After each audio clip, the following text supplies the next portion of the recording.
ஆசீர்வாதம் கொடுத்து அர்ஜுனா என்னுடைய ஆசீர்வாதம் என்றுமே முதல் கடவுளுடைய பலன் கிடைக்கும். என் தம்பியான முருகனிடத்தில சென்றதே உண்டானால் அவரிடத்துல நல்ல அருள் கிடைக்கும் என்று அர்ஜுன மகாராஜா முருகனிடத்திலே முருகப்பெருமான் பால தண்டாயுதபாணியப்படி வணங்கி சென்றாராம். கும்பிட்டு வேண்டுமே அர்ஜுன மகாராஜன் முதுகுல மச்சராக இருந்ததாம்.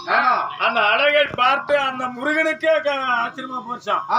யாராவது கொல்லிக்கண்ணு கொட்டி கண்ணு மரடி கண்ணு உத்தார் கண்ணு வரம்பூர் கண்ணு படிச்சுனா இவருடைய அழகு கெட்டு போயிரும் என்று முருக கடவுள் தன் யாரக்கூடிய மயில்வாழ் தோகையை 3 இறகை பிடுங்கி முதுகில் சொறி மறைச்சாராம். அதனாலதான் அர்ஜுனன் தபசுக்கு அவர் விட்ட 3 மயில் இறகோடு அழகா இருக்கட்டுன்னு விளக்கமா நல்லா கோத்துரு. முருக பெருமான அருளை பெற்று விநாயக பெருமான அருளை பெற்று எல்லாரும் தவத்தை கோரி சிவபெருமான கோரி போறாங்க. அவருக்கு மட்டும் போல எல்லாருக்கும் வரக்கூடிய வழியில எத்தனை பேர் கேட்ட வரம் வாங்கி வராங்க.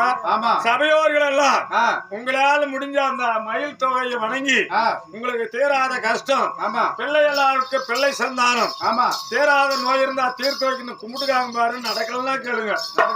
கண்டிப்பா நீங்க வந்து கும்பிட்டு உங்களால முடிஞ்ச காணிக்க செலுத்தா வந்து வணங்கிட்டு போங்க.